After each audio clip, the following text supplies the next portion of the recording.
With 8 days to go until the NHL's trade deadline, it's time to start getting serious. You're Locked On NHL, your daily podcast on the National Hockey League. Part of the Locked On Podcast Network, your team every day.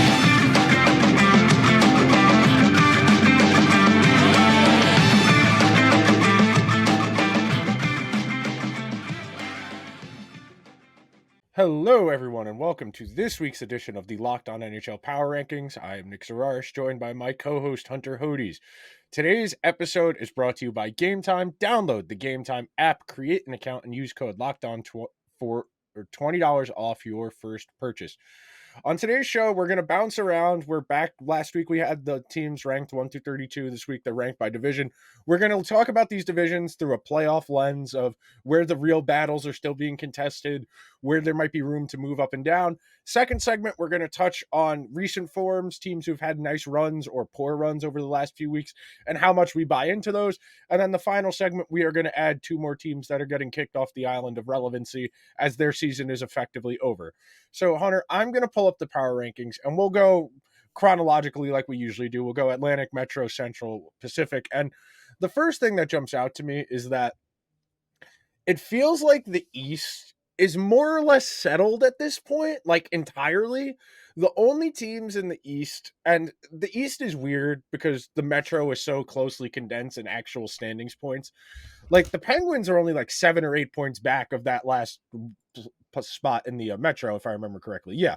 The Flyers have 69 and the Penguins have 62. They're only 7 points back of that divisional spot, whereas they're further back of the wild card spots because Tampa Bay and Detroit have managed to carve out themselves a little bit of a spot here. So as far as the East as a whole, it feels like we know for sure that we're going to have Boston, we're going to have Florida, we're going to have the Rangers and Carolina, we're going to have the Leafs, and then maybe the Flyers stay there, but it depends what they do over the next week. Detroit and Tampa Bay feel pretty solid, and that's mostly just because the other teams in the Metro that we thought would maybe make a run, like Pittsburgh won in overtime against Vancouver the other night. That was a good win for them, but they got a lot of work to do, and they still might make some trades over the next week and sell off.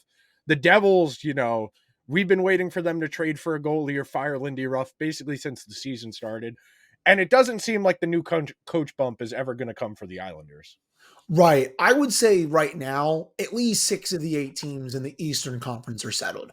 If you want to make an argument for that last wild card spot, Nick, for example, Tampa Bay, just because they're 5 points clear of the Devils, 6 points clear of the Capitals, and funny enough, they're actually 7 points clear of the Penguins, and the Penguins have 5 games to hand on them. Okay, you can make that argument, but the Flyers, while they're in it right now, they're still not solidified just yet. And it's the same for Lightning, just because their defensive group is really ravaged, especially by injuries right now. I would expect them to make a move over this next week to really help out offset the loss of Mikhail Sergachev, just because you look at it right now, it's Victor Hedman, a couple other guys, and there's just not much there without Sergachev. Obviously, again, Hedman is there, but there's just not much else. But you said it best. New York is going to get in, the Rangers, that is. Carolina is going to get in.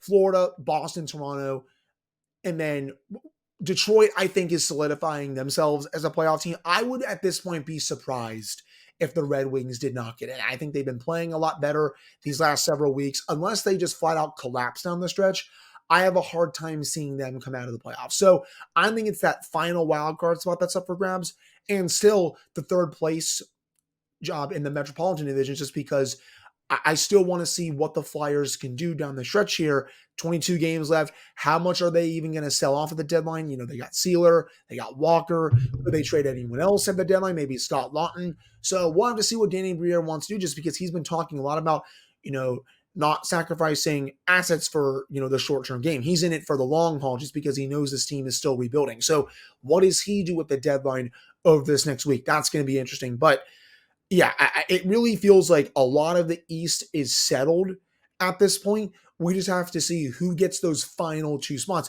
Can a team that is not in a playoff spot right now go on a run down the stretch? Are the Devils going to be able to figure it out? But I think at this point, Nick, they have shown no ability to even figure it out, because while they're at least decently healthy, they're still not getting goaltending. and they're not getting anything out of just Lindy Ruff being the head coach this season. It's not been a good fit for him at all this season. When you look at other teams there, you said it best for the Islanders. They haven't gotten the new head coach bump under Patrick Waugh. The Capitals are still in the race, but I expect them to sell off. I mean, they have a minus 33 goal differential. Tom Wilson is not practicing today for personal reasons. We'll have to see what that's about. TJ Oshie is hurt. They're pretty banged up as well. I don't expect them to stay in the race for that long. And then Pittsburgh, they have the games in hand advantage, but are they going to figure it out? That's the big question, I think, for me as well. So it's going to be interesting to see if the East stays the way it is down the stretch, but there's still at least a couple of races to be had that hopefully are exciting these final month and a half of the season. And one last note on the East before we transition to the West. I think very clearly for me, I would put Florida and the Rangers, at least right now, in that top tier. And then the next tier down, I would have the Bruins, I would have the Leafs, I would have the Hurricanes. And then the tier below that, I would have everybody else as far as just pecking order in the East. Because it feels like over the last month or so, Florida and the Rangers really kind of pulled away. And the Bruins, who we're going to talk about in the second segment as far as buying or selling their recent form, have kind of had a rough go of it over recent weeks. So transitioning over to the West, and I'll pull up the graphic here if you're watching over on YouTube. Pretty much the same. Dallas and Winnipeg getting ahead of Colorado is interesting. I think Winnipeg is in a really interesting spot as a team, and we'll touch on them briefly, but it's a really similar boat to the East. I mean, it feels like we know Dallas, Vancouver, Winnipeg, Edmonton, Colorado, Vegas, 100% for sure. The Kings haven't been great since like December. The Kraken have started to play better since the new year started. The Blues are basically gonna start trading guys from what I understand, and the Predators' good form over the last few weeks has them back in the mix, but it really doesn't feel like anybody that's outside is going to go crazy. And we'll touch on the Flames during the buying or selling segment, but it really feels like there's maybe 3 spots total between the two conferences. There's probably the 2 wild cards in the West, and that's maybe it, and maybe only one, in all honesty. I would agree with you on that. We know who's going to get in for the top 3 in the Central. At this point, it's the same thing with the Pacific, unless the Kings go on this massive run down the stretch, but they've also lost a couple games in a row. And then you have Nashville holding on to that final wildcard spot. They've won 6 in a row, and that's good for them, Nick, because about a week or two ago, they were looking like a team that was potentially going to sell. There's been a lot of UC Saros rumors out there. Oh, could he go to New Jersey? Could he go to Los Angeles? But it looks like as of right now, the Predators are going to hang on to him as they try and make the playoffs. And while I understand that, I don't truly know how big the playoffs are going to be for the Predators, just because they're going to be going up against the best team in the conference. And in my opinion, I think the Predators will just get waxed. I think I said that last week on the show. Whoever gets that final wild card spot in the Western Conference is probably just going to be first round fodder for that number 1 team in the conference. And it looks like right now that's going to be Vancouver. So it really, I think, comes down to, in my opinion, the 2 wild card spots in this conference. I do think LA is going to get in as well. Now, whether they are able to give the Winnipeg Jets a fight, that remains to be seen. I still don't trust their goaltending as much. But after those 2 teams, the top 2 in the wild card right now, you have a bunch of teams that I feel like are just going to sell next week. I mean, we've already seen it with the Calgary Flames, right, Nick? I mean, they just traded Chris Tanev on Wednesday. They've already traded a few other players, and they're probably going to trade Noah Hanifin by the time this is all said and done by next Friday. The St. Louis Blues, I think their season is kind of on life support at this point. I think I see them selling at this point. We can get into that in the second segment.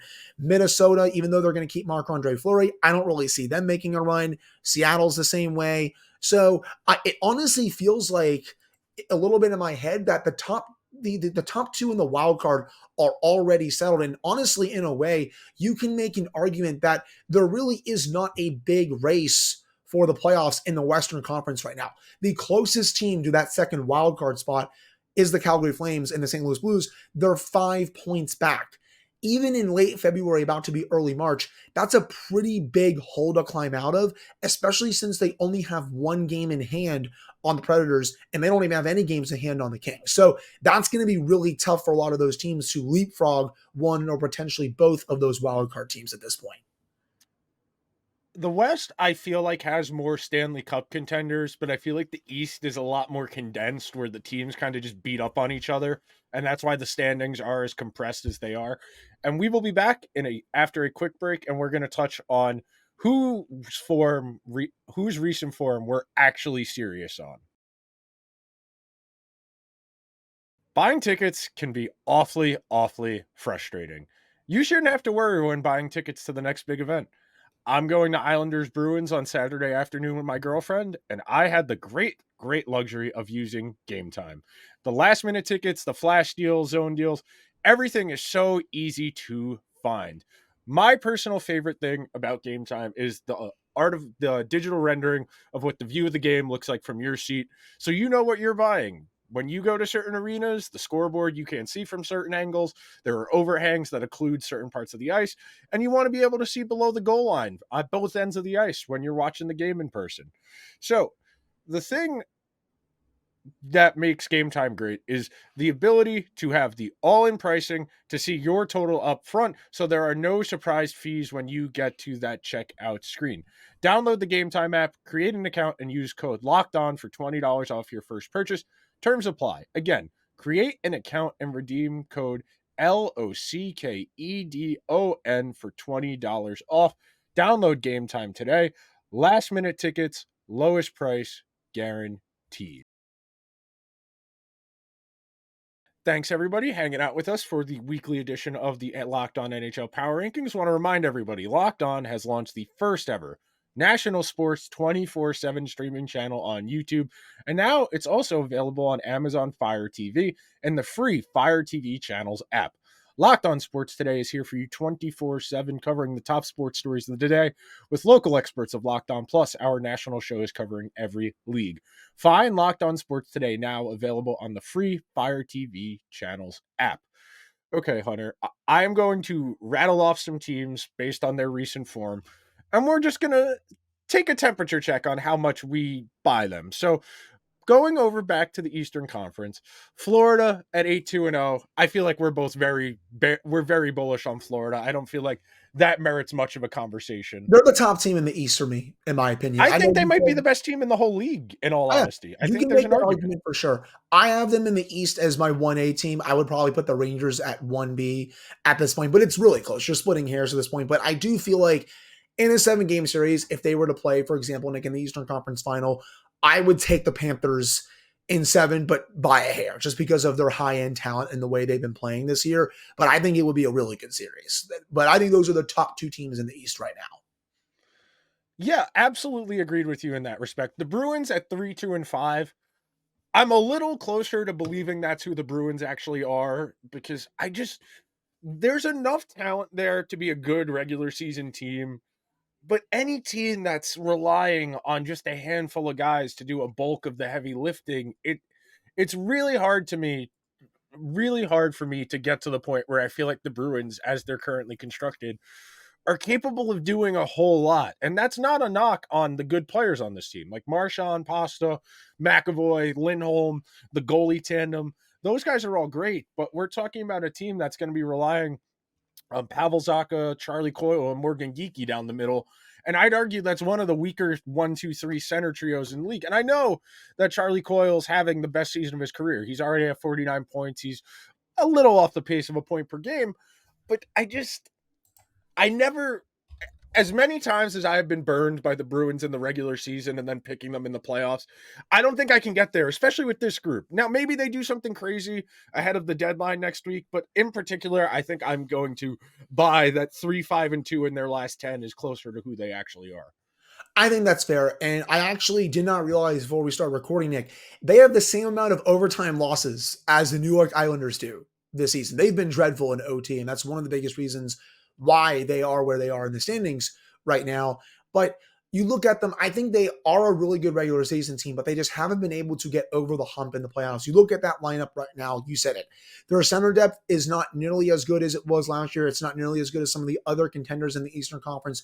Do they go out and get a center over the next week? In my opinion, they should, even though I know they went all in last year, and as they should have. They had one of the best regular seasons in NHL history last year, but they're going to have to spend even more assets to go and get a center this year, and we'll have to see if Don Sweeney decides to go or try to go all in again, especially with Marchand, Pastrnak, and all those guys. They have the goalies, they have the number one defenseman, they have the star talent, but depth-wise, I'm still not sure it's all the way there. I like the year that Danton Heinen is having. Morgan Geekie is a solid third-line center. I like Trent Frederick, but I still think they could use a little bit more scoring in that lineup outside of some of those top guys. Agreed with you in that respect. And the next two we'll do quick. The Leafs 9-1, the Leafs 8-2-0 and the Rangers 9-1-0. I feel like the Leafs are probably a smidge lower than that just because they have one good defenseman. They have one trustworthy defenseman, and their goaltending every single night you're going to be holding onto your butt. Just it's not very comforting to say the least. And the Rangers, every now and then they just lay an absolute stinker against a bad team. I mean, they've lost to Columbus twice this year. They lost to a really bad game to the Wild way back in November, but they've also got wins over Dallas, over Colorado. We're going to learn a lot about the Rangers in the next few weeks because they have Toronto in there, they have Boston, they have Florida twice, they have the Devils in there twice, they have the Islanders in there twice. We're going to learn a lot about the Rangers as far as how serious they are over the next few weeks, but it feels like them in Florida are for sure upper echelon teams. Agreed. And I think it's time for the Rangers to take that next step and win consistently in the playoffs. I forget who said it. I believe it was Adam Gretz, but he made a great comparison to the Rangers by comparing them to like the Buffalo Bills of the NFL. And I can't get that out of my head when I think about it just because of how great they are during the regular season as well. But then when it comes to the playoffs, they just haven't been able to get over that hump. And shout out to Adam for that comparison because I'm like, you know what? You're right in a way. So when you look at their draw potentially for the playoffs, there should be no excuses for them to not win at least a round, if not two, especially if they go into that, matchup to play the first wildcard team, for example, or even the second wildcard team as a whole. I think they will be the favorite in that matchup, and then I think they will be the favorite in their next second round matchup as well. Now, if you play forward in the Eastern Conference Final, it's a little bit different. That's basically a coin flip, but the time is now for the Rangers to make a run, especially with the team they have. They are definitely getting the new coach bump in Peter Laviolette throughout the season, and that's the biggest thing. Peter Laviolette gets the most out of his teams in year one. Yep. Year two at times as well. After that, it starts to go a bit sour a little bit, but that's just how it's been for as long as he's been a head coach. And the Rangers are going to have to take advantage of that, especially this season. I agree with you on the Leafs. I think they're a step below of how they're playing right now, but as long as they have Matthews producing at this historic rate, I mean, Nick, he might score 65, 70 by the end of this season at this rate. He's been ridiculous all year. As long as they have him producing like that and their top six as a whole, they're really scary, and I would not put it past them to make a big move or two before the deadline. I know, again, there's been a lot of talk about maybe this isn't the year for the Leafs to go all in, but in my opinion, as I've said on this show, screw that, in my opinion. You have world-class talent that's not getting any younger. You go all in with this core until you can't anymore. Absolutely, absolutely. Real quick, we'll bounce over to the West. There are a few teams in the East we could have hit, but Vancouver 4-4-2 in their last 10, Vegas 4-5-1, Edmonton 5-4-1, Dallas 4-3-3, and then Colorado 4-5-1. I mean, the juggernauts are going to have bad weeks too. I think all of those teams are pretty good. We know Dallas added. We assume Colorado. We assume that Winnipeg maybe adds a defenseman. Vegas with Mark Stone on LTIR. I know Jack Eichel practiced today, normal practice, which maybe he's back sooner rather than later. But it feels like the West is kind of in the holding pattern where ahead of the deadline, those teams all have to add. So I know we went very long on the East, so we got to be brief here on the West, but we can circle back around to this in the next segment. Go ahead, Hunter. Yeah, I think the West, I know Vancouver is going through a bit of a slump right now, but I still think this is the best team in the conference, and they're going to figure it out.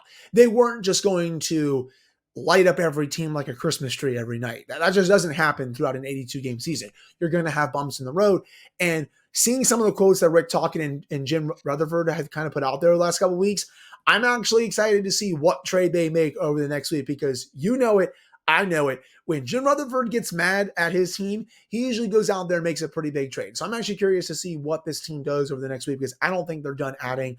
I mean, you look at the rest of the West, Dallas, they're struggling a little bit as of late. They've lost 6 of their last 10 games, but they're going to be fine. They just added Chris Tanev. Winnipeg is playing really well. And we've said it for a while. That 2-3 matchup in the Central is going to be blood. And it's going to be a lot of fun to watch. Colorado, I do think is going to add. I don't think Chris McFarland is just going to sit there. Vegas, you know it. I know it. They're going to add as well. They have a ton of cap space right now. Stone's on LTIR. Eichel is still making his way back from injury. They have a lot of cap space to add. And then Edmonton, they're all in again as well. I would be stunned if Ken Holland didn't make a move. But, with Edmonton, especially for their recent streak, Nick, 5-4-1 in their last 10, that's closer to, I think, the team that I think they are rather than the team that I think won 16 in a row just a few weeks ago. For sure, for sure. Anytime you win that many games in a row, you're getting a lot of bounces. And sure, you make your own bounces to some degree when you're playing well, but there is an element of luck that goes into that. And we will be right back voting off 2 teams from the NHL after this break. It's just about the halfway point in the NHL season, hockey fans. Regardless of where we are in the current standings, I want to remind you that you could win big by playing daily fantasy hockey on Sleeper, the official daily fantasy hockey app of the Locked On NHL network. Sleeper is our number one choice for daily fantasy sports and especially daily fantasy hockey because with Sleeper, you can win 100 times your cash in daily fantasy contests. If I was trying 100 times my money, I would be looking at those consistent point getters. Connor McDavid had 25 assists over the last 2 weeks between his last 2 goals. Artemi Panarin's already at 37 goals for the season, and it's only February 29th. All you have to do is pick weather studs like Connor McDavid, Artemi Panarin, David Pastrnak, Jason Robertson, Rupe Hintz, or Nathan McKinnon will record more or less than their sleeper projections for things like goals, assists, saves, plus, minus, and more in a given game. To win 100 times your bet on Sleeper, you need to correctly predict the outcome of 8 player stats. You heard me, NHL fans. You can win 100 times your money playing daily fantasy hockey with Sleeper. So start paying attention, nail those picks, and start winning big. Use promo code LOCKEDONNHL and you'll get up to $100 match on your first deposit. Terms and conditions apply. That's code LOCKEDONNHL. See Sleeper's terms of use for details and locational availability.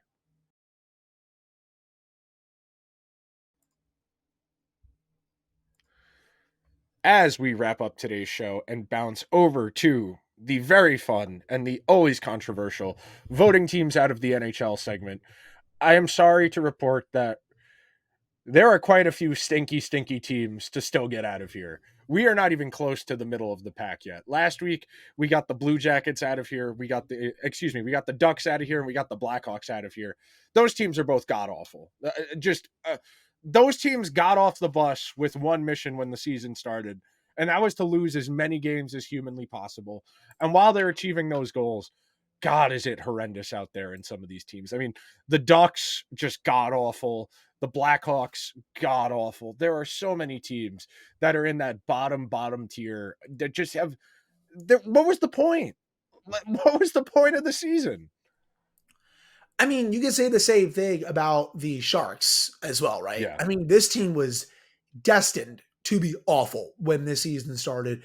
And it's funny, I thought we voted them off last week, but if we didn't, and we did do, because I know we did the Blackhawks, you might have done the Ducks for your pick, but I thought we might have done the Sharks and them. So my apologies on that. But the Sharks are going to be my team to vote off the island this week just because we all know how bad they are. They're going to be selling at the deadline next week. I mean, this team is getting blown out on a nightly basis overall. I mean, they've lost 7 of their last 10 games, 4 in a row. They have a minus 102 goal differential this season. This team is historically bad.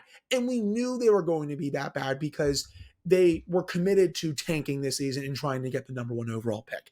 They are horrendous. That fan base is down bad. I feel bad for them just because they had a lot of really, really, really good years when they had their core, Marlowe, Thornton, Brent Burns, Logan Couture, a bunch of other pieces as well. But they're a far cry from those teams right now.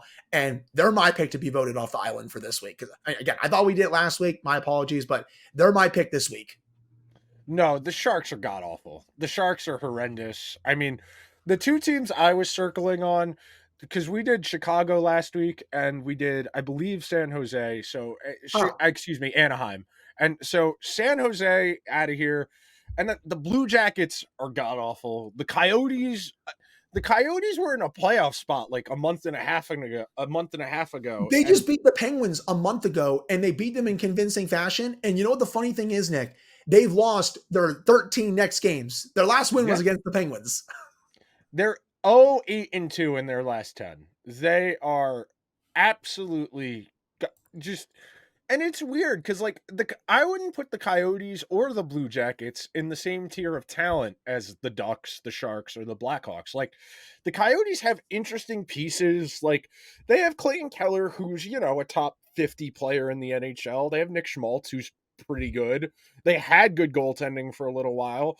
They've got a couple of prospects who are in their lineup that are moderately interesting, like Matthias McKelly and Logan Cooley. I mean, I know Logan Cooley's had a rough acclimation process this season, probably a little bit more difficult than a lot of people would have expected, frankly, but there's talent on that the Coyotes team. It's just, it's not coming together for whatever reason. No, it's not.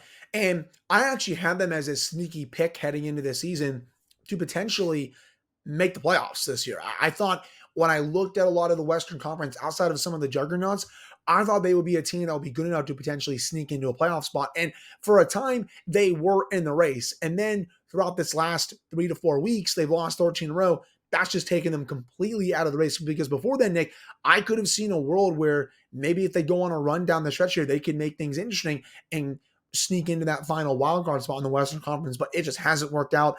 I also think in a way, and correct me if I'm wrong, but I don't think I am, they're feeling the pressure for what may happen in Arizona next season, just because, we don't know what the future of this franchise is. They're playing in Mullet Arena.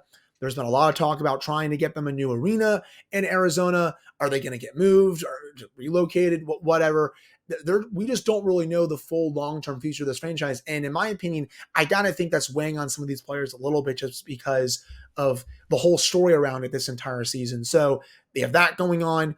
And just overall, I still just don't think this team has enough talent yet. I think they're going in the right direction a little bit. They're definitely better this year, even though they've lost 13 in a row compared to where they were last year, but they're still not all the way there just yet. In Columbus, I mean, they made moves this summer that they were trying to be a playoff team, but they were still not close to a playoff team, in my opinion, when I looked around the Eastern Conference. There's still quite a few teams that we could vote off the island later on this season. Ottawa is really bad this year, but I don't think that's going to be the case next season. I mean, we have other teams that we could look at as well, Nick. I mean, Seattle has not been good this season. Montreal has also not been good this season. We can get to Buffalo a little later on, but those are for future episodes. Yeah, for sure. I feel like definitely San Jose, and I feel like either Columbus or Arizona. I think Arizona, just because their recent form has been god awful. And I said this last week when we were talking about maybe the Blue Jackets, and I'll say it again.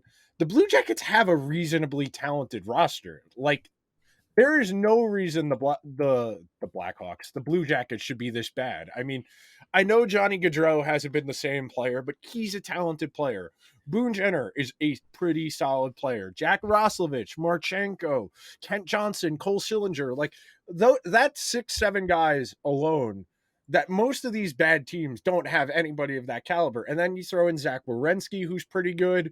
And the whole idea of bringing in Provorov and Severson in the same offseason was just stability. Neither of those guys was going to overwhelm you with their talent, but, established veterans, decent track records, reasonably trustworthy guys with a little bit of offense to their games. And it just hasn't worked. I mean, I get it from that standpoint, but it's just weird that they committed all that money to those players, and it's just you're still kind of rebuilding. You're not going to be a playoff team this season. And I think part of it was also Yarmo just trying to save his job. I know that Yeah. didn't work out because they're looking for a new general manager. And then you had the whole Mike Babcock situation. Pascal Yeah. Vincent's the new head coach. That's another thing, Nick. I don't think they have the right head coach. I think No. Pascal Vincent is out of his depth with his job, in my opinion. And until I think they find a new head coach at some point, I just don't see this team taking the next step. And it's a shame because the Blue Jackets have a really strong fan base. They are selling out games this year when they're one of the worst teams in the league. People still want to come and watch them, but it's just unfortunate that they are where they are in the standings right now. And it's also unfortunate that Johnny Gaudreau has just turned, honestly, kind of into a completely different player ever since he left Calgary. Yeah, it's fascinating. I might have to do a deep dive on Johnny Gaudreau. That will do it for this week's edition of the Locked On NHL Power Rankings. Make sure you are subscribed wherever you get your podcasts or over on YouTube. Be sure, if you could be so kind, leave the show a 5-star review on Apple Podcasts or Spotify and drop the YouTube video a like. We will see you guys next week.